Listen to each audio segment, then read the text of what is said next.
sommes encore ensemble et nous sommes en train de poursuivre le chapitre 5 du livre de Matthieu.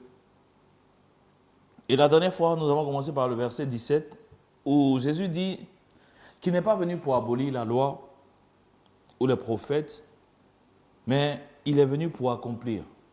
Et il va dire que nous ne devons pas supprimer un seul iota de la loi. Donc la loi est encore valable. Et il a dit par la suite que si notre justice ne surpasse pas celle des scribes et des pharisiens, nous n'entrerons pas dans le royaume des cieux. Et essayons de voir qu'est-ce que Jésus entend par la justice qui surpasse celle des scribes et des pharisiens. Nous allons faire une lecture jusqu'au verset 48. Donc, vous avez, verset 21, vous avez entendu qu'il a été dit aux anciens, tu ne tueras point. Celui qui tuera mérite d'être puni par les juges. Mais moi, je vous dis que quiconque se met en colère contre son frère mérite d'être puni par les juges. Que celui qui dira à son frère Raka mérite d'être puni par le Sanhédrin. Et que celui qui dira à son frère et celui qui lui dira insensé mérite d'être puni par le feu de la géhenne. Si donc tu présentes ton offrande à l'autel et que tu te souviens, et là tu te souviens que ton frère a quelque chose contre toi, laisse là ton offrande devant l'autel, va d'abord te réconcilier avec ton frère, puis viens présenter ton offrande. Accorde-toi promptement avec ton adversaire pendant que tu es en chemin avec lui, de peur qu'il ne te livre au juge, que le juge ne te livre à l'officier de justice et que tu ne sois mis en prison. Je te le dis en vérité, tu ne sortiras pas de là que tu n'aies payé le dernier cadran. Vous avez appris qu'il a été dit, tu ne commettras point d'adultère. Mais moi, je vous dis que quiconque regarde une femme pour la convoiter a déjà commis un adultère avec elle dans son cœur.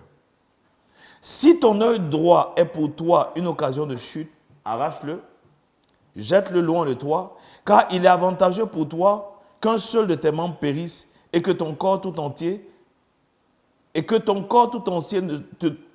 ne soit jeté dans la géhenne. Si ta main droite est pour toi une occasion de chute, coupe-la et jette-la loin de toi, car il est avantageux pour toi qu'un seul de tes membres périsse et que ton corps entier n'aille dans la géhenne. Il a été dit que celui qui repudie sa femme lui donne une lettre de divorce. Mais moi, je vous dis que celui qui repudie sa femme, sauf pour cause d'infidélité, l'expose à devenir adultère, et que celui qui épouse une femme répudiée commet un adultère. Vous avez encore appris qu'il a été dit aux anciens, tu ne parjureras point, mais tu t'acquitteras envers le Seigneur de ce que tu as déclaré par serment. Mais moi, je vous dis, ne jurez aucunement, ni par le ciel, parce que c'est le trône de Dieu, ni par la terre, parce que c'est son marchepied, ni par Jérusalem, parce que c'est la ville du grand roi. Ne jure pas non plus par ta tête, car tu ne peux rendre blanc ou noir un seul de tes cheveux. Que votre parole soit oui, oui, non, non. Ce qui on y ajoute vient du malin. Vous avez appris qu'il a été dit œil pour œil et dent pour dent. Mais moi, je vous dis de ne pas résister aux méchants. Si quelqu'un te frappe sur la joue droite, présente-lui aussi l'autre. Si quelqu'un veut plaider contre toi et prendre ta tunique, laisse-lui encore ton manteau. Si quelqu'un te force à faire 1 000, fais-en 2 avec lui. Donne à celui qui te demande et ne te détourne pas de celui qui veut emprunter de toi. Vous avez appris qu'il a été dit, tu aimeras ton prochain et tu haïras ton ennemi. Mais moi, je vous le dis, aimez vos ennemis, bénissez ceux qui vous maudissent, faites du bien à ceux qui vous haïssent et priez pour ceux qui vous maltraitent et qui vous persécutent. Afin que vous soyez fils de votre Père qui est dans les cieux, car il fait lever son soleil sur les méchants et sur les bons, il fait pleuvoir sur les justes et sur les injustes. Si vous aimez ceux qui vous aiment, quelle récompense méritez-vous? les publicains aussi n'agissent-ils pas de même? Et si vous saluez seulement vos frères, que faites-vous d'extraordinaire? Les païens aussi n'agissent-ils pas de même? Soyez donc parfaits comme votre Père céleste est parfait. Donc, dans ces passages de Matthieu 5 que nous venons de lire, les scribes, les pharisiens, ceux qui voulaient observer la loi, se focalisaient sur l'aspect extérieur des choses. Et Jésus va ramener, non en annulant cette loi, mais en ramenant cette loi dans son véritable sens. Donc, il dit qu'il n'est pas venu pour abolir la loi, mais il est venu pour l'accomplir. Donc, quand Jésus dit « tu ne commettras point d'adultère », l'adultère est un péché. Quand Jésus dit tu ne repudieras pas ta femme, si tu repudies ta femme, sauf pour cause d'infidélité, tu l'exposes à devenir adultère. Quand il dit tu ne parjureras point, en fait, tout ce que Jésus cite et qui était dans cette loi que Dieu a donnée à Moïse, tout ce qui était dedans reste encore valable. Donc, s'il dit de ne pas commettre l'adultère, nous ne devons pas commettre l'adultère. Et c'est en cela que quelqu'un peut dire, lorsqu'il regarde la loi, en se référant à l'aspect extérieur, il va dire, je suis juste devant Dieu. Je n'ai jamais commis l'adultère. Mais Jésus vient pour ramener les choses dans leur sens véritable. Par rapport à l'adultère qui est mon exemple, Jésus dit, quiconque regarde une femme pour la convoiter a déjà commis un adultère avec elle dans son cœur. Donc, cette fois-ci, il ne s'agit pas d'aller commettre physiquement l'adultère, mais Jésus met au titre du péché le regard désireux d'un homme vis-à-vis d'une femme.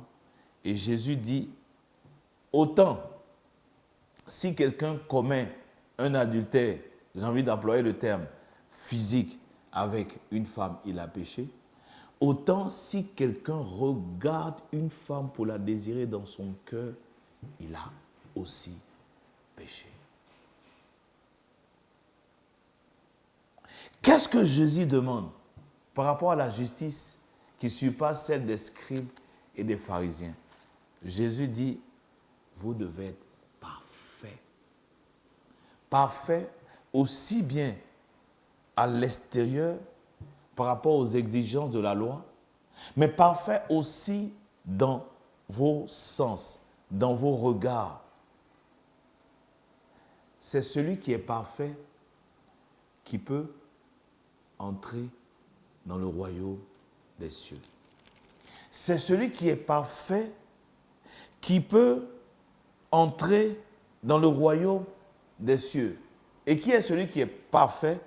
Celui dont la justice surpasse celle des scribes et des pharisiens.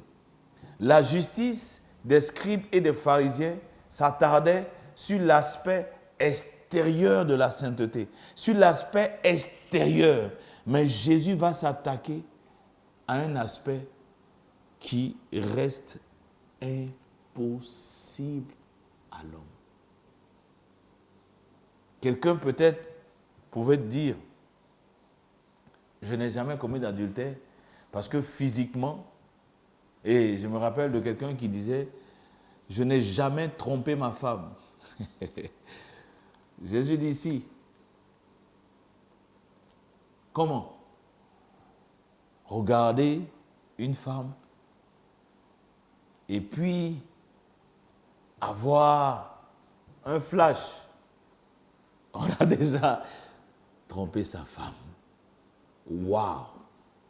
Donc, ce que Jésus était en train d'expliquer montre à l'homme que vis-à-vis de Dieu, il est pécheur.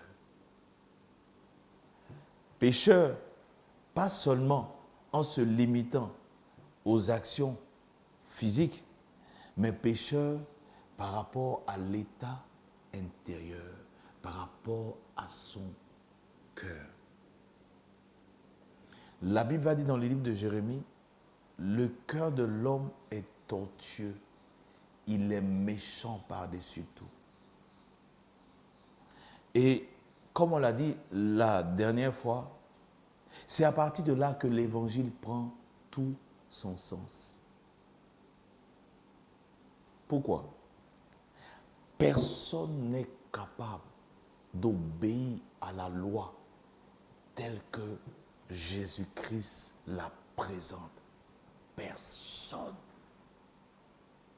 Personne. Personne ne peut obéir. Personne ne peut quelquefois regarder sans péché. Personne.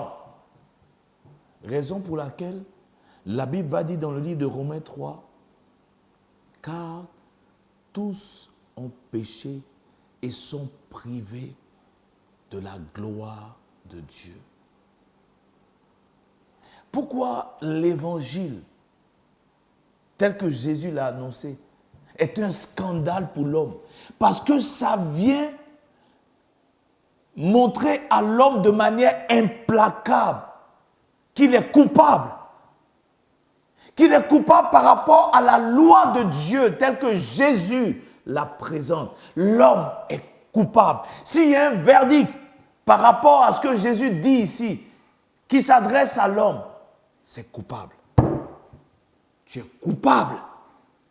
Parce que ce n'est pas seulement une question de péché physique, mais c'est péché dans ton cœur, péché dans mon cœur. La source du péché, c'est mes pensées, c'est mon cœur. Ce qui montre pourquoi Jésus-Christ est venu. Jésus dit, pour entrer dans le royaume des cieux, il faut que notre justice surpasse celle des scribes et des pharisiens. Pour avoir accès au royaume des cieux, il faut que notre justice surpasse celle des pharisiens, des scribes, qui était une justice extérieure, une justice d'observance extérieure de la loi. Mais là, Jésus est en train de ramener les hommes à une réalité. Cette justice se veut d'abord par l'observance intérieure.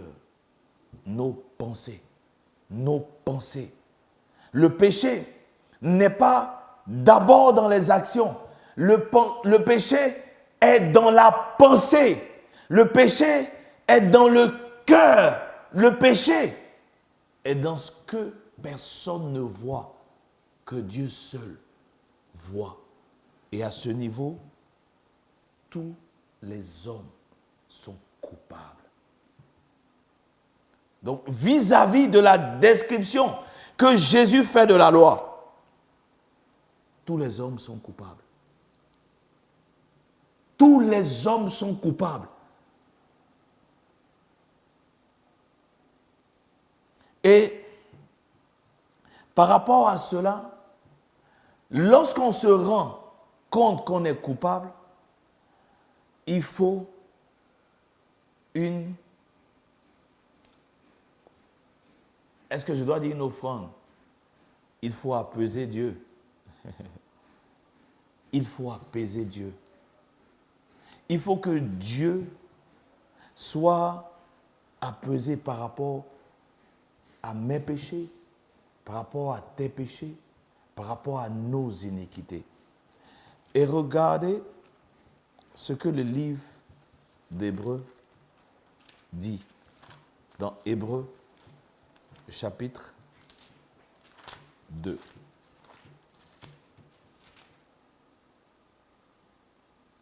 Ok, nous sommes plutôt dans Hébreux 10. À partir du verset 5, c'est pourquoi Christ entrant dans le monde dit, tu n'as voulu ni sacrifice, ni offrande, mais tu m'as formé un corps. Tu n'as agréé ni holocauste, ni sacrifice pour le péché. Alors, j'ai dit, voici je viens. Dans le rouleau du livre, il est question de moi pour faire, ô Dieu, ta volonté. Après avoir dit d'abord, tu n'as voulu ni agréer, ni sacrifice, ni offrande, ni holocauste, ni sacrifice pour le péché. Ce que l'on offre selon la loi, il dit ensuite, je viens pour faire ta volonté. Qu'est-ce que nous voulons dire? Lorsque, de manière implacable, nous nous rendons compte que tous les hommes sont coupables, tous les hommes ont péché, comment donc apaiser Dieu? Comment est-ce que nous allons être purifiés de ce péché qui est si évident au travers de ce que Jésus-Christ est en train de dire? Le livre d'Hébreux dit, selon la loi, on offrait des holocaustes, on offrait des sacrifices. Mais le fait est que Dieu n'a voulu ni agréer, ni sacrifice, ni offrande pour le péché. Où est-ce que l'évangile prend tout son sens? Le seul sacrifice qui a apaisé Dieu, le seul sacrifice qui a pu faire l'expiation de nos péchés qui paraissent évidents à la suite de ce que Jésus nous dit dans Matthieu 5. Le seul sacrifice, c'est l'offrande de Jésus-Christ à la croix du Calvaire.